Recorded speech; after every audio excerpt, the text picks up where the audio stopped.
Selamat datang di channel Pemuja Malam. Jangan lupa like, share, and subscribe ya. Terima kasih. Chapter 45 Honeymoon.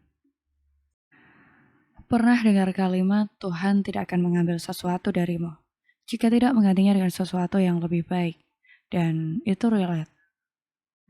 Semakin memaafkan maka hati semakin tenang, walau tak terkira seberapa besar rasa sakit itu. Memang tidak mudah, tetapi tak salahnya belajar menerima, bukan untuk orang lain, tetapi setidaknya untuk ketenangan hati sendiri. Hukum tebar tuai itu ada, hanya masalah waktu. Terkadang saat orang yang berbuat jahat itu terlihat baik-baik saja, sesungguhnya mereka hanya sedang berusaha terlihat baik-baik saja, agar tidak tampak begitu menyedihkan. Jika di sana Gisela sedang menghadapi ketakutan atas segala tindakan bodoh yang ia lakukan, hidup dalam pelarian selama berbulan-bulan. Maka di tempat yang berbeda, sepasang suami istri yang dipersatukan oleh takdir sedang menikmati kehangatan setelah memadu kasih di bawah selimut beberapa menit yang lalu. Barang mencium kening istrinya lembut. Ada apa? Cepat pakai pakaianmu sayang, nanti masuk angin. Apa yang menarik berdiri di depan kaca itu dari tadi? Bara menatap heran pada istrinya yang hampir 5 menit tak kunjung beranjak dari lemari kaca dengan handuk yang membalut tubuhnya hingga setengah paha. Aku sedang melihat tubuhku yang semakin gendut semenjak kamu melarang mengkonsumsi pil diet itu lagi. Aku nimbang tadi sampai naik 6 kilo, Mas. Gerutu Elis sedih melihat bentuk tubuhnya sendiri. Ia sudah rajin olahraga. Ia juga sudah mengatur pola makannya. Tetapi entah kenapa apapun yang ia makan menjadi daging untuknya. Bara menghela nafas. Memangnya kenapa kalau gemuk? Selagi kamu sehat dan nyaman, ya nggak masalah untukku. Lagian gemuk juga masih cantik kok. Koda Bara sembari menjepit pipi istrinya yang mulai bulat berisi. Bara beralih, duduk di pinggir ranjang. Ia sudah berganti pakaian lebih dulu. Sebuah handuk kecil di tangan kini, ia gunakan untuk mengeringkan rambutnya yang basah. Cepat ganti bajumu, setelah itu kita turun. Sebentar lagi anak-anak pasti datang memanggil kita untuk makan malam. Alice membuka lemari, tangannya meraih pakaian yang ada di dalamnya. Sebuah dress selutut yang menjadi pilihannya. Aku gak ikut makan malam ya mas, nanti tambah gembuk kalau aku makan malam, tolaknya. Jangan begitu, nanti kamu sakit. Setidaknya isi lambungmu dengan makanan yang tak terlalu berat. Jangan dibiarkan kosong seperti itu, aku tak suka. Tapi mas, tak ada tapi-tapian sayang, gemuk atau tidak, aku akan gak pernah protes selagi kamu senang dan nyaman. Aku malah gak suka lihat kamu ketergantungan obat diet seperti itu. Sudahlah, lagi pula wajar jika gemuk, itu artinya aku sebagai suami berhasil membahagiakan istri. Ujar Bara seraya terkekeh. Lelaki itu beranjak keluar kamar lebih dulu, meninggalkan istrinya yang mencebikkan bibirnya. Sepertinya aku harus ikut pilates biar tubuhku yang seksi bisa kembali seperti semula. Aku saja risih melihat tubuhku yang ini. Yang lurus saja seperti pohon pisang tanpa lekukan. Decak Alice, ia masih pusing dengan tubuhnya sendiri. Semua sudah berkumpul di meja makan. Noah dan Brian makan dengan tenang. Semenjak dalam asuhan Alice, Brian lebih teratur dan penurut. Bocah itu tak lagi seperti anak yang haus akan perhatian dan petakilan. Ia bahkan lebih dekat dengan Alice ketimbang dengan ibu kandungnya sendiri, yang kini entah berada di mana. Kamu kenapa? Mama lihat makanmu sedikit sekali. Tanya Jelita melihat isi dari piring menantunya yang hanya sedikit, dan itu pun juga berkurang sedikit. Gak apa-apa mah, aku hanya merasa kenyang saja. Balas Alice serasa tersenyum canggung. Ia tak mungkin mengatakan pada mertuanya itu jika dirinya saat ini sedang berupaya untuk memangkas asupan makanannya. Sayang, ayam bakar mama ini enak banget. Ini kesukaan kamu kan? Ini habiskan. Bara meletakkan sepotong dada ayam di atas piring istrinya. Alice melirik suaminya yang hanya dibalas dengan senyuman. Makan yang banyak, gak usah diet-dietan, percuma, nanti juga gemuk lagi karena aku pompa didik bayi. Bisik Bara di telinga istrinya. Mas, nanti yang lainnya dengar, kamu ini Dasar, ucap Elis tak kalah berbisik.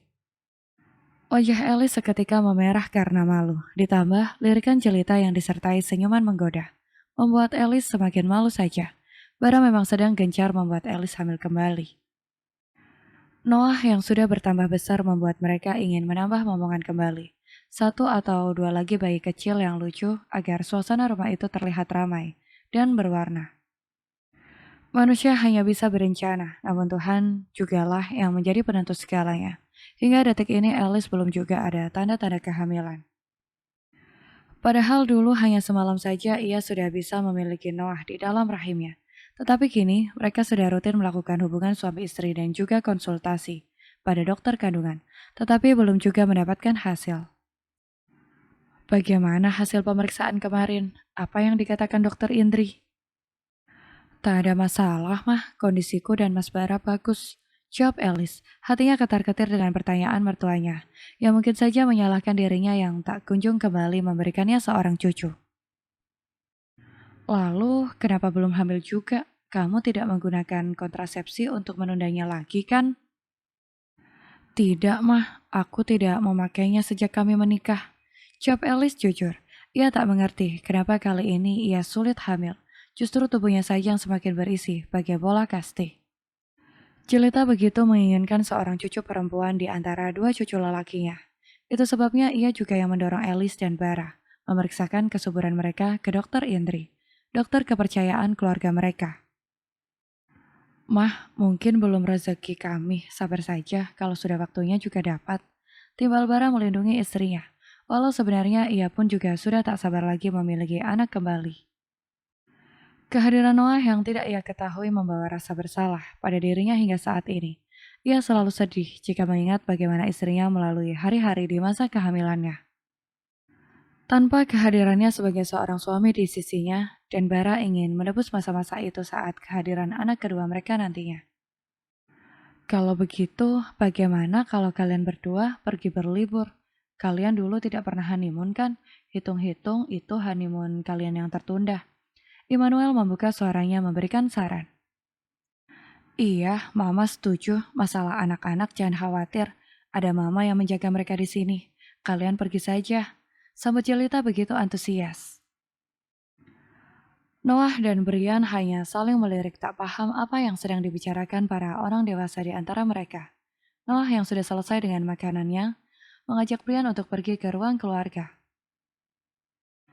Kami sudah selesai, pamit Noah yang dijawab dengan anggukan dari semuanya. Tapi mah, belum sempat Alice menyelesaikan ucapannya, Bara sudah lebih dulu memotong.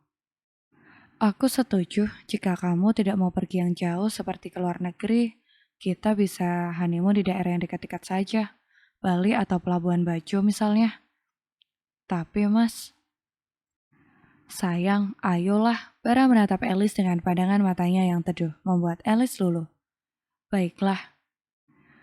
Tak ada salahnya menyenangkan hati suami dan sepertinya ia juga butuh liburan untuk menenangkan pikirannya yang penat. Sesuai permintaan Alice, mereka berdua honeymoon hanya sebatas keluar kota.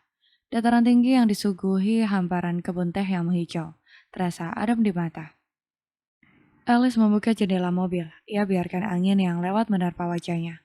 Matahari yang mulai berubah keorenan menandakan sebentar lagi senja yang indah akan menyapa. Udara kebun teh memang beda, harum dan sejuk, ujar wanita itu dengan senyum yang merekah. Kebanyakan wanita meminta suaminya untuk membawa mereka menikmati pemandangan puncak Menara Eiffel yang gemerlap di malam hari atau menikmati terbang dengan balon udara langit Kapadokia. Istriku ini justru hanya ingin menginap di penginapan yang ada di kebun teh. Ujar Bara mengomentari tingkah istrinya. Alice tampak begitu bahagia hanya dengan sesuatu yang begitu sederhana, sementara suaminya mampu memberikan lebih dari apa yang dipinta. Alice menoleh, senyum itu tak sedikit pun luntur dari bibirnya yang merah. Angin yang berhembus menyapu anak-anak rambut di dekat telinga, membuat wanita itu sesekali merapikan rambutnya dengan jemarinya yang kini mulai berisi. Aku hanya ingin menikmati alam yang tenang bersama suamiku yang kini mulai cerewet. Lagi pula, jika yang sederhana saja bisa membuat kita bahagia. Kenapa harus merepotkan diri dengan keriwatan berangkat ke luar negeri? Jelasnya, mereka berdua berbincang santai mengisi perjalanan agar tidak membosankan. Apa kamu keberatan, Mas? Apa ada tempat yang ingin kamu kunjungi? Alice bertanya. Ia tak ingin egois dengan hanya mengunjungi tempat yang ia suka saja. Perjalanan ini adalah perjalanan liburan mereka berdua. Ia tak ingin suaminya terpaksa hanya karena demi memenuhi keinginannya saja. Keberatan, karena apa? Selagi itu pergi dengan istriku yang cantik, jangankan ke kebun teh, nginap di pinggir tebing jurang aja aku ikut.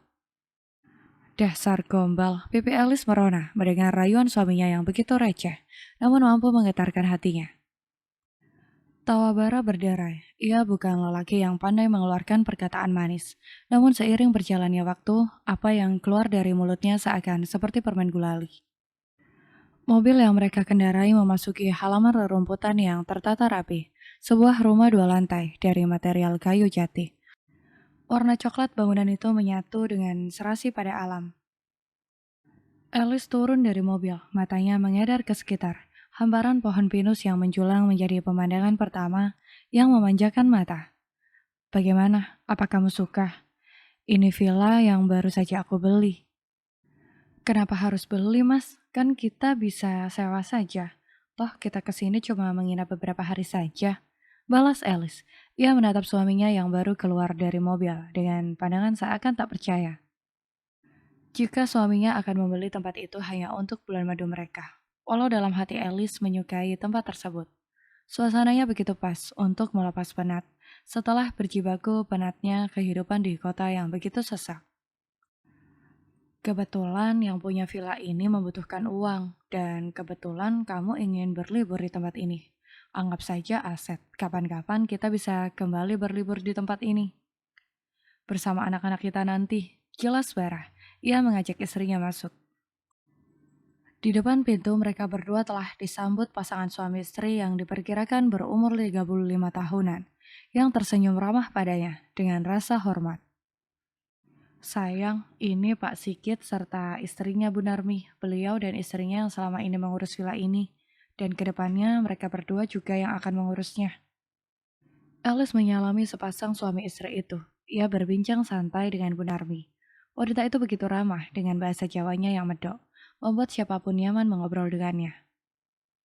Sementara Pak Sigit membantu Bara untuk mengeluarkan 2 buah koper besar yang ada di bagasi. Angin malam berhembus kencang, menyapu dedaunan yang bergesekan menimbulkan bunyi gemerisik. Menyapa bulan yang seakan bersembunyi malu-malu di balik selimut hitam. Wanita berbaju lusuh berjalan terseok-seok, dengan perutnya yang kian membuncit. Wajah itu pucat pasi, tubuhnya pun terasa lemas karena tak ada asupan gizi yang mengisi lambungnya. Aku harus kemana lagi sekarang? Perutku lapar, aku sudah tak sanggup lagi berjalan. Wanita itu meringis dalam kegelapan malam yang dingin. Rasa penyesalan dan bayangan kehidupan yang berkecukupan selama ini mengisi pikirannya. Air yang telah tertumpah di tanah tak dapat diambil kembali. Begitu pula kehidupan yang Gisela jalani. Iya, wanita itu bernama Gisela. Gisela yang tak dapat membayar sewa kamar terpaksa terusir begitu saja. Tak ada sepeser pun uang di tangan, membuat ia dengan terpaksa menjual barang-barang yang ia miliki. Hanya untuk dapat membeli makanan untuk mengisi perutnya yang kosong. Namun sayang, hanya mampu bertahan selama beberapa hari. Setelah itu, hidupnya tak lebih buruk dari seorang gembel yang terlunta-lunta di pinggir jalan tanpa tujuan. Lama kaki itu berjalan hingga berdiri di depan sebuah rumah tua yang jauh dari perkampungan. Lampu berwarna kuning yang redup menerangi rumah itu. Begitu remang-remang.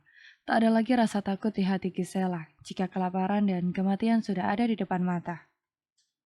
Tangan kurus itu mengetuk pintu papan kasar itu dengan kuat, sisa-sisa tenaga yang ia miliki. Siapa? Tunggu sebentar, teriak suara dari dalam, suara seorang wanita. Gisela menunggu sembari memeluk kedua lengannya.